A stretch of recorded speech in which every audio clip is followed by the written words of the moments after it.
Hello students, so welcome back to YouTube channel student.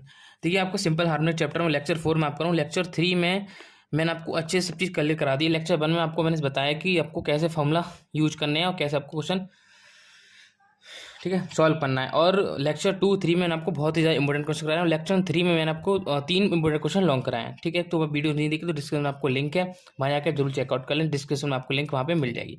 तो simple harmonic chapter जो आपकी है वो है इसमें आपको एक टॉपिक और जुड़ा हुआ है, इलास्टिक स्ट्रिंग। वो मैं आपको कराऊंगा फिलहाल जब आपके सिंपल हार्मोनिक मोशन के जो इंपॉर्टेंट क्वेश्चन आपके अवध है, एमटीपीआर है, चाहे आपकी कोई सी भी यूनिवर्सिटी उनके कंप्लीट हो जाएंगे, उसका मैं आपको कंप्लीट कराऊंगा। तो सिंपल हार्मोनिक मोशन में एक क्वेश्चन है। ठीक है, क्वेश्चन आपकी स्क्रीन पर शो हो रहा है। देखिए, स्क्रीन पर क्वेश्चन पढ़िए। का the speed of particle moving along the axis O axis का स्पीड ऑफ पार्टिकल है, मूव कर रहा है अलोंग द एक्स एक्सिस के ओ एक्स एक्सिस पे, is given by the relation v square equal to n square 8ax minus x square minus का 12a square. ठीक है, आपको रिलेशन दे रखा है। Prove that the motion is simple harmonic motion. आपको prove करना है मोशन आपको सिंपल हार्मोनिक मोशन है विद एम्पलीट्यूड 2a। किसके साथ? एम्पलीट्यूड 2a आया हम 2a के साथ। And that the time taken from, और टाइम कहाँ से लिया है? एक्स और आर 4a से एक्स और आर 6a तक। ठीक है, is pi upon 2n। What is the period time? आपको पीरियड टाइम वहाँ पे फाइंड करना है। ठीक है, तो देखो क्वेश्चन क्या है, सब इंपॉर्टेंट मैं करा रहा हूँ। आपको रिक्वेस्ट है चैनल को वीडियो को शेयर करने की, और टेलीग्राम में आपको टेलीग्राम लिंक और व्हाट्सअप का नंबर जो आपको डिस्क्रिप्शन वहाँ पे मिल जाएगा। तो देखो यहाँ पे आपको एक चीज़ दी गई है, जो इक्वेशन दी है वी स्क्वायर बराबर एन स्क्वायर। वी स्क्वायर बराबर n square 8ax minus x square minus 12a square. यह क्या आपकी इक्वेशन दे रखी है।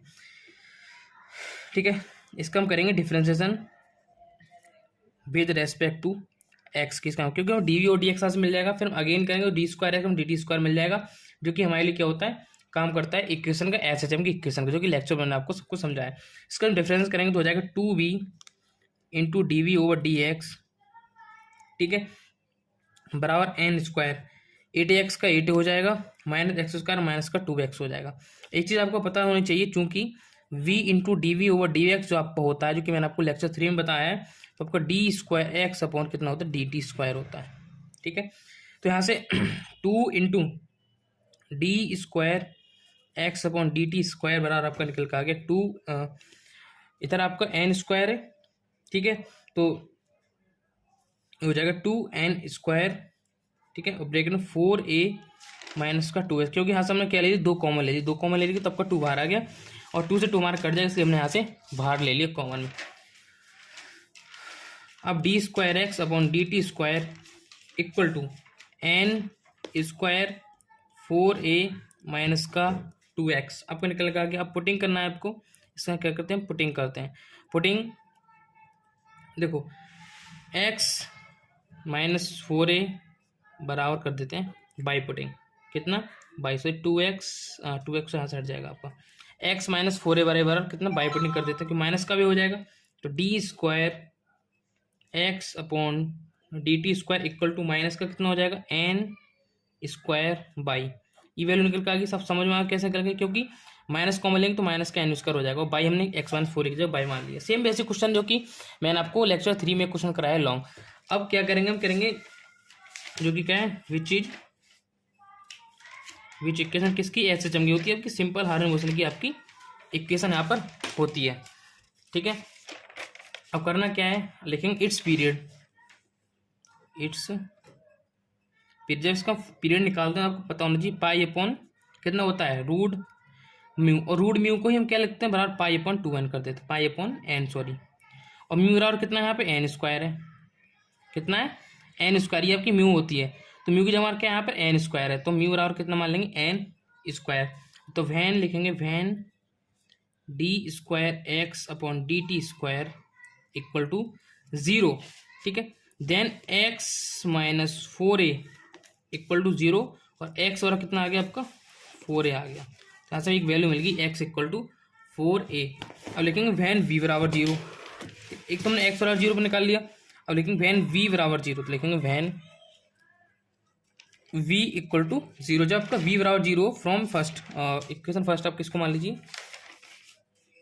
इसी को मान लीजिए। ठीक है, फर्स्ट इक्वेशन के लिए हमने क्या मान लिया? इक्वेशन फर्स्ट मान लिया। Then 0 equal to n square. ठीक है, एन को हटा देंगे वहाँ से, तो हो जाएगा 8 a x minus x square minus 12a², ये हमें मानना है। बी और जीरो। अब 8ax एन स्क्वायर क्या चले, जीरो में चला जाएगा, कितना चला जाएगा, जीरो में चला जाएगा। तो 8ax minus x square minus 12a²। Okay, x square minus 8ax हमने इसको सही रूप में लिख लिया, माइनस का वार a² इक्वल टू 0। इसको हम क्या करते हैं, सही रूप में लिख लिया। अब इसका हम क्या करेंगे, एक्स स्क्वायर माइनस 6ax हमने इसका गुणनखंड कर दिया, तो इसका माइनस 6 माइनस का 2ax आएगा, तो 6 दूनी 12 और 6 + 2 हो जाएगा। तो x square minus 6ax minus 8ax plus का आएगा प्लस 12 का, तो हो जाएगा एक्स स्क्वायर माइनस 6 माइनस का 2ax प्लस का 12a² बराबर 0। हम नॉर्मल गुणनखंड किया जो कि आपको पहले से ही पता है। ये आ गया 12a² इक्वल टू 0। तो ऐसा गुणनखंड बन गया x माइनस 6a और एक बन जाएगा आपका x minus 2a equal to 0। ये हमारा गुणनखंड यहाँ पे हमने कर लिया, नॉर्मल सी बात है, पहले से पता होना। जो हम वैल्यू मिल गई हमें x बराबर 6a और 2a, दो वैल्यू मिल गई, x इक्वल टू 6a और 2a। ठीक है, अब क्या निकालेंगे, एम्पलीट्यूड। तो एम्पलीट्यूड क्वेश्चन को निकालने के लिए अकॉर्डिंग तो लिखेंगे amplitude equal to the distance between the acceleration. क्या होता है, एक्सेलेरेशन के बीच की डिस्टेंस क्या है, हमारी एम्पलीट्यूड है। तो इसके लिए हमने देखा ऑलरेडी दे रखा है इज 0, लिखेंगे इज 0। अब जो हमने एम्पलीट्यूड इसकी जो डिस्टेंस है एक्सेलेरेशन के बीच की हमने निकाली है वो हम लिखनी है। तो डिस्टेंस कितनी निकल के आ जाएगी, 6a माइनस 2a। ठीक है, बराबर कितना आ गया, 4 निकल का आ गया। ठीक है, यहाँ पे हमारा क्या होगा, आंसर हो गया। अब एक चीज़ और लिखेंगे the time taken in moving from x और 4a, जो कि क्वेश्चन के according in moving from x बराबर 4a। Okay, 2x equal to 6a, 4a to 6a को रिकॉर्ड करने में is the time taken is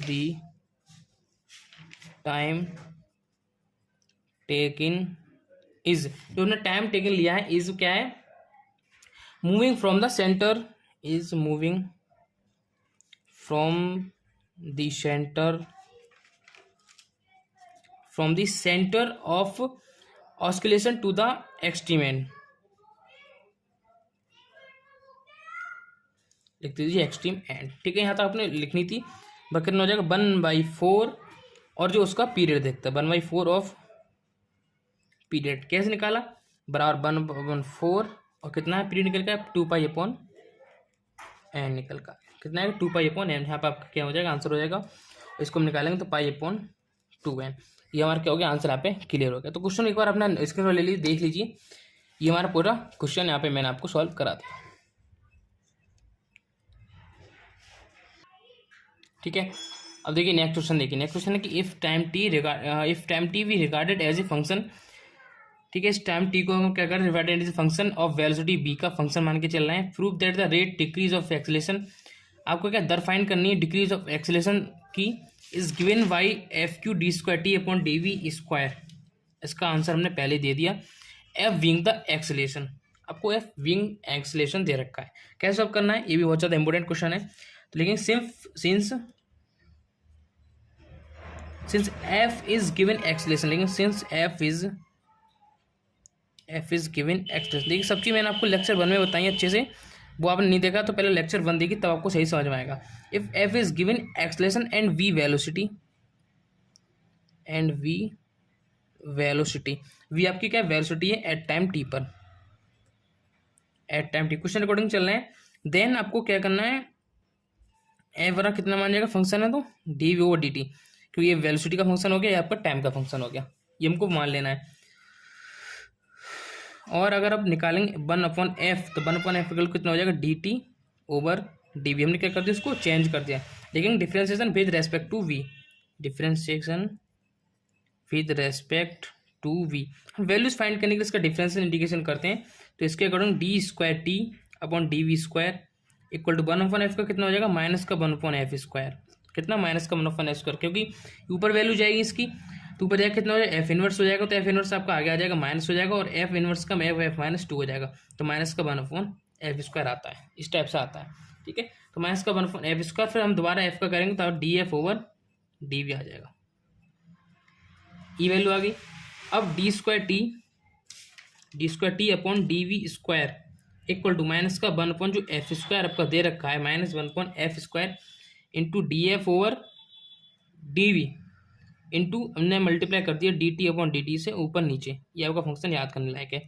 D t upon d t से हमने क्या कर दिया, ऊपर नीचे मल्टीप्लाई कर दिया। क्यों किया अभी आपको समझ आ जाएगा। तो d square t upon d v square equal to minus का 1 अपॉन एफ स्क्वायर सेम एस्टे रहना है आपका into d f over d v, ये भी आपका सेम है, into d t over d v. हमने क्या कर दिया इसको इसके साथ कर दिया d f upon d t, यहाँ पे हमने क्या कर दिया डी टी कर दिया और d t upon d v इसके सामने ले लिया। तो d t upon d v और d f upon d v हमने यहाँ पे दो फंक्शन यहाँ पर बना लिए। अब इन दो फंक्शन का क्या करेंगे, d square t upon d v square equal to minus का 1 अपॉन एफ क्यू, क्योंकि d t upon d v बराबर कितना है एफ है, तो एक एफ इससे जुड़ जाएगा और अंदर आपका कितना हो जाएगा D f upon d T हमारा भी बचा हुआ चल रहा है, D f upon d T. अब माइनस का D upon d T into में एफ हमने क्या ले लिया, यहाँ पे फंक्शन ले लिया, इसको हमने क्या कर दिया अलग लिख के लिख लिया, माइनस का D upon d T into में एफ लिख लिया बराबर इधर आया कि क्या हो जाएगा F q into d square t upon ये हो जाएगा आपका डी वी स्क्वायर। क्लियर नहीं बस समझ में आ गई। तो ये फंक्शन आपके इधर आएगा तो ये लिखेंगे the rate of decrease acceleration, लिखेंगे द रेट ऑफ डिक्रीज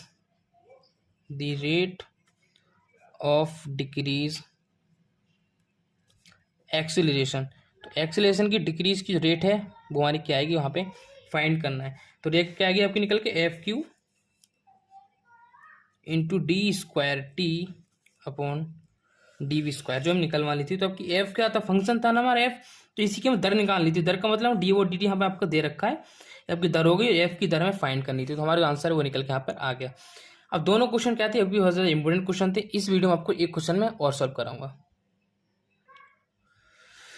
ठीक है। ओके, नेक्स्ट क्वेश्चन आपको स्क्रीन पर शो हो रहा है। क्वेश्चन क्या है कि लिखें at the ends of 3 successive second the distance of A point moving with S H am from its mean position. इस टाइप का मैंने एक क्वेश्चन आपको और कराया, वो कि लेक्चर 2 में मैंने आपको कराया, शायद लेक्चर 2 में आप देख सकते हैं, लेक्चर 3 में शायद कराया। ये भी दोनों जो क्वेश्चन कराया ना मैंने, एक ये वाला जो कराऊंगा, एक जो इससे पहले मैंने करा दिए, दोनों क्वेश्चन मोस्ट इंपोर्टेंट क्वेश्चन है, क्योंकि यही आपके ज़्यादा बार पूछे गए हैं और काफ़ी बार मैंने आपको चेक भी आंसर पेपर किया है यूनिवर्सिटी को, उसमें ज़्यादा बार यही आए हैं, सेकेंड्स वाले जो होते हैं। From its mean position measured in the same direction as 1.5 so that period of a complete oscillation is 2 pi upon cos inverse 3/5। इसका मतलब होता है कि हमें कोई भी वैल्यू थीटा की फाइंड करनी होती है, टी बार अगर आपको मान लेते 2 पाई अपॉन थीटा या 2 पाई अपॉन रूट म्यू, तो जो वैल्यू होती है वो फाइंड करनी होती है, रूट म्यू या थीटा की वैल्यू। सेम जो मैंने क्वेश्चन आपको पहले कराया सेम वही क्वेश्चन, कोई भी अंतर इसमें खास आपको नहीं मिलेगा देखने के लिए। तो लिखेंगे let x be the distance, लिखेंगे let x be the distance, हम मान के चलेंगे जो आपकी डिस्टेंस है आपको एक्स मान के हम चल रहे हैं यहाँ पे। तो let x be the distance of the particle, distance of the particle, particle की डिस्टेंस यहाँ पे हम एक्स मान के चल रहे हैं, from its mean position, from its mean position. Okay, फिर मोस्ट में at time t, at time t पर, हम टाइम टी पर कोई भी इसकी पोजीशन मान लेते हैं, और जो इसकी पोजीशन होती है डिस्प्लेसमेंट जो इक्वेशन होती है एसएचएम की, वो आपकी एक्स बराबर a cos root mu into t आपकी होती है। आपको याद कर लेना है क्योंकि इस टाइप इतने क्वेश्चन है उसमें आपको यही यूज होने वाली है, x equal to a cos root mu T.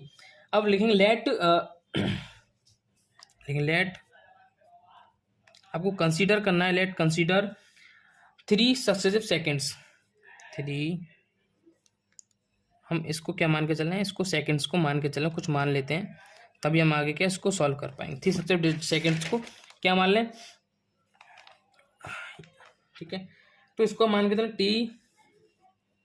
T minus 1 और t+1, हमने इसको 3 मान के चल लिया। ओके, देन 1/5 आपको वहाँ पे दे रखा है। Okay, then 1 equal to a cos, यहाँ पे एक्स की वैल्यू हम चेंज कर रहे हैं, ए कॉज अंदर आपका कितना हो जाएगा रूट म्यू एच टी रहेगा, और टी की हमारी जो वैल्यू अंदर कितनी हो जाएगी t-1, हम पहले रखेंगे t-1 वाली इक्वेशन, हमने इसको 2 मान लिया। अब करेंगे 5 वाली, तो 5 बराबर ए कॉज और अंदर रूट म्यू और जो टी की वैल्यू वहाँ पर हम जो टी की वैल्यू पुट करेंगे वहाँ पर ओनली टी रहने देंगे। इसको इक्वेशन हमने 3 मान लिया। हम 3 पोजीशन मानी है, t-1 टी और t+1। ओके, दोबारा 5 की पोजीशन है ए कॉज, मतलब जो हमारा डिस्टेंस है वो उतनी है सेम, रूट म्यू और कितना है t+1। इक्वेशन हमने इसको मान लिया 4। यहाँ तक आपका समझने वाला क्वेश्चन, अगर यहाँ तक समझ गए तो आगे आपको खुद क्लियर हो जाए। लेकिन adding equation second and 4, adding equation second and 4, हमने सेकेंड और इक्वेशन ऐड कर लिए तो 1 + 5 इक्वल टू, और ये आपको हो जाएगा a cos root mu t-1 plus a cos root mu t+1। हमने इसको क्या कर लिया, ऐड कर लिया। दम 6 बराबर हो जाएगा 2a कॉज रूट म्यू आपका रहेगा तो रूट म्यू टी रहेगा आपका कितना 6 root mu t into cos root mu, क्योंकि आपने फॉर्मूला पढ़ा है कॉज ए प्लस बी हो जाता है। जैसे आपको अगर मैं 2 से ऊपर नीचे गुणा कर दूं इसकी, ठीक है, तो कॉज ए माइनस बी इंटू कॉज ए प्लस बी, कॉज ए माइनस बी इंटू कॉज ए माइनस बी प्लस कॉज ए प्लस बी। तो इसका फॉर्मूला आपका 2 कॉज इंटू कॉज बी का बनता है, तो कॉज ए इंटू कॉज बी। तो ए की वैल्यू बी की वैल्यू में क्या कर ली, इसको फॉर्मूला लगा के यहाँ पे निकाल लिया। तो फॉर्मूला आपको याद नहीं, याद कर लें 2 कॉज ए इंटू कॉज बी। तो 6 बराबर 2a कॉज ए इंटू कॉज बी आपका निकल कर आ गया। अब इसको हम क्या करेंगे, 2 से इसको कैंसिल कर दिया, 3 आपका बचा, 3 की वैल्यू को इधर ले जाएंगे तो ए कॉज रूट म्यू टी, ए कॉज रूट म्यू टी, ठीक है, इंटू कॉज रूट म्यू बराबर आपका कितना बच गया, यहाँ पर 3 बच गया, तो 5, ठीक है, 5 cos root mu,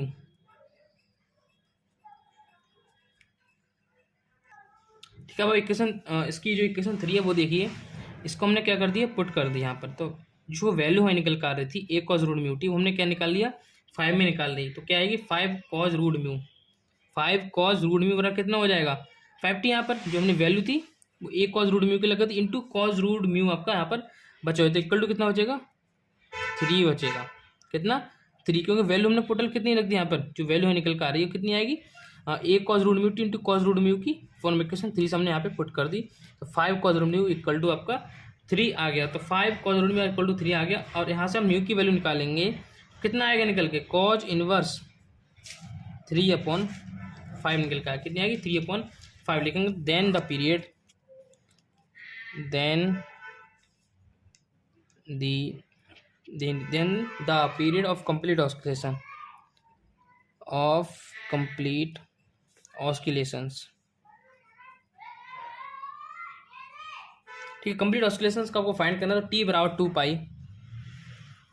pi upon root mu, और जो वैल्यू निकल के आई है वो रूट म्यू को पुट कर देंगे। तो टी बराबर 2 पाई अपॉन कॉज इनवर्स 3/5, जो कि यहाँ पर आपका आंसर क्लियर होगा। सेम आंसर जो हमें निकलवाना था वो दे दिया है, और क्वेश्चन का आंसर आपको पहले देते हैं क्वेश्चन में, तो आपको ज़्यादा बेटर है कि आप उसके अकॉर्डिंग चलें। और आपको फॉर्मूला सब मैंने आपको लेक्चर 1 में बता दिया, और बेसिक मैकेनिक्स के काफ़ी चैप्टर करा दिए, जो कि आप जाके चेकआउट कर सकते हैं प्ले लिस्ट में।